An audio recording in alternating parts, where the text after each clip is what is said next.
would you please make welcome Ted Baillieu, Leader of the Opposition, to the microphone.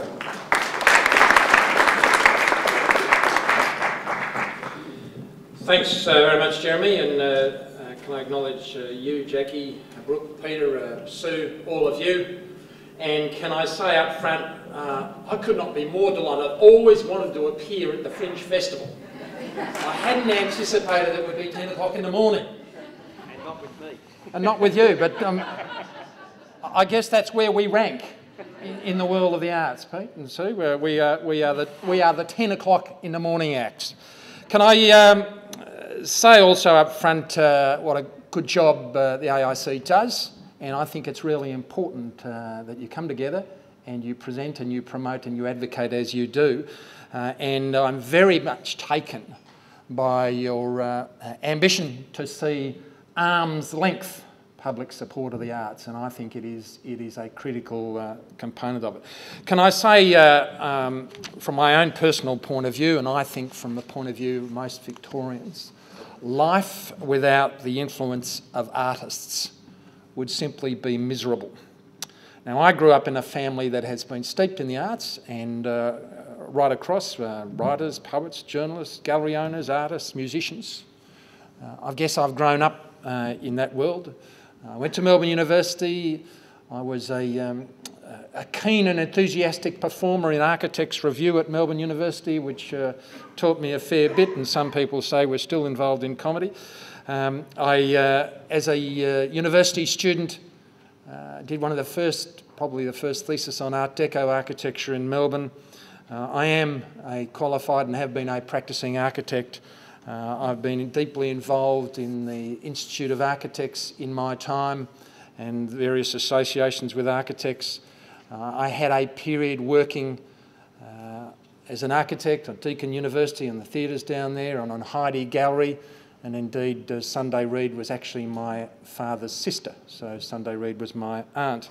I had a period on a committee supporting the Film and Television School down at the VCA. I had a period, nearly 10 years on the board of the Comedy Festival, and got to understand the role of the festival and the balance of growing talent and demonstrating talent from elsewhere.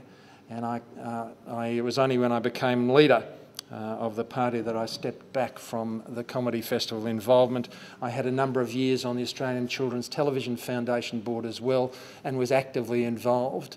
And indeed, given that I was the board member whose office in East Melbourne was closest to the Collingwood office, I'm afraid to say my signature's on a whole lot of those contracts, so I'm looking forward to being called summonsed at some stage in the future. Indeed, I had a period on the Tourism Victoria board as well, and part of the Tourism Victoria role was to actually promote artistic and cultural exchange and artistic and cultural activities in this state. And I'm not the arts shadow by accident. I chose this portfolio because I do believe the arts have a critical role, and government has a role in nurturing the arts. But I come back to your thesis, which it's arm's length, and that's what makes the arts the best it can possibly be. Now, in Victoria, there is a proud history of support and development of the arts, going back to Dick Hamer and Jeff Kennett, who was the minister himself, and I acknowledge the work this government has done on the arts as well. We haven't always agreed, but I acknowledge the work that the government has done. And indeed, I believe there's a bipartisan approach to the notion of Victoria being and Melbourne being the arts capital of Australia. And I don't think there's a dispute about that. That's where we want to go, and in my view, that's what we can achieve and continue to maintain. But for me, it's important that we don't allow the arts to just become a platform of observers. It's about participation, it's about artists. And in my view, an active arts community is a community where there's diversity, where the community's engaging with artists, where they're welcoming of artists, where the artists and the art forms are not institutionalised for their own sake, but they are ever evolving. They're thoughtful, they're powerful, The arts community is, and I've often said this to communities, perpetually fresh, perpetually edgy. And that's really important. And I heard what Brooke had to say before about breaking tradition is tradition. And I agree.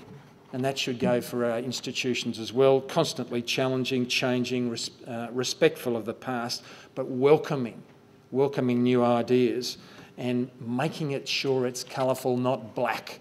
Now, I'm an architect. You can go to a gathering of architects in Victoria and everyone will be in black. And it is almost a uniform for architects, and I don't want to make a commentary about what everybody's wearing this morning, but there is a vibrancy to be had in the arts world, and we have to do that. And I think architects tease themselves with their own uniform from time to time. And I also heard what Brooke had to say about an arts establishment. In my view, an establishment of the arts is something that should, in many ways, never be established as such. It needs to be ever-changing. Now, there are obviously lots of good things that happen in Victoria, the festivals, the theatre. One of my favourites is NICA, which I think just engenders so much vitality and is doing something just quite extraordinary. But the circus, the self-expression that's going on, the diversity, the quiet patrons we have in the arts in Victoria, some of them are quiet but incredibly supportive, are just so much a part of it. We do have good venues, we have excellent media, and you only have to travel interstate to appreciate that media coverage that we get of the arts is really exceptional. And I think it is to be applauded. We have great history in this state of the arts.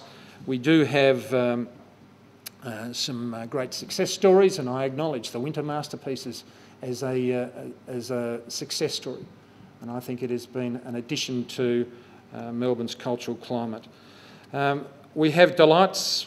You all have your delights. There's nothing like a balmy night after the theatre out at Chapel Street or somewhere else, or some of the evening theatre, or indeed some of the summer night shows.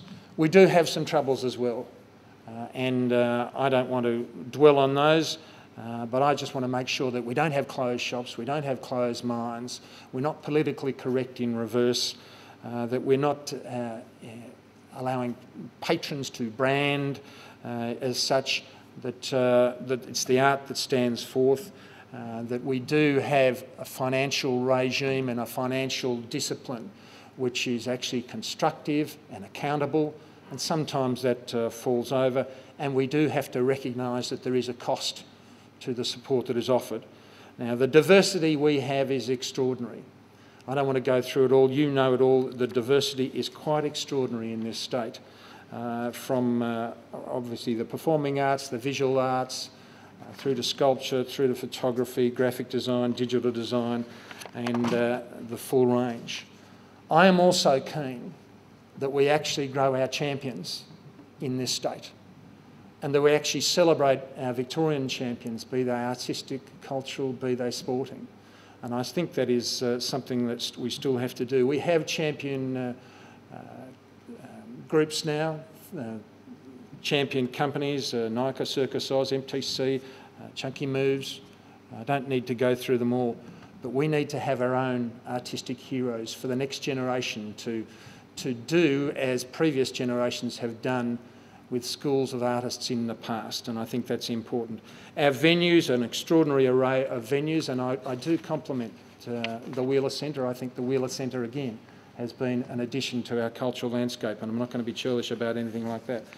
There are, nevertheless, areas where we have struggles to overcome, and what has happened with live music, particularly at a local venue situation in this state, and indeed in Melbourne in particular, I think has been particularly destructive, and we need to do much better. We were out there very early campaigning for relicensing, for different licensing arrangements, and to put an end to some of the nonsense security arrangements, and the regulations go with it. I can only hope that the task force that has been established will actually achieve meaningful change.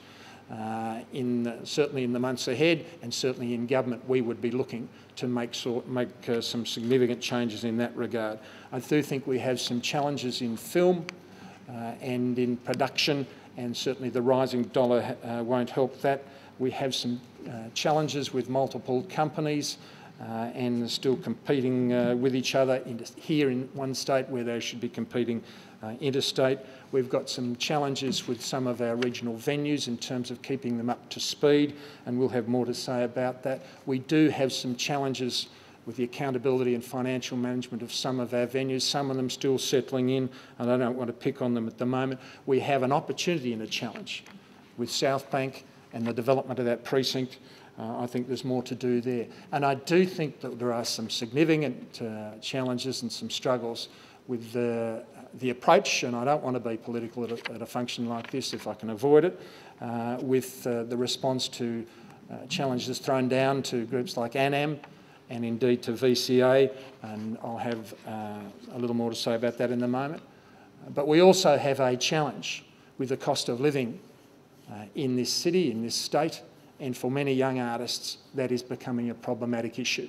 And we need to be mindful of that and to make sure that we don't lose the very people we're trying to nurture.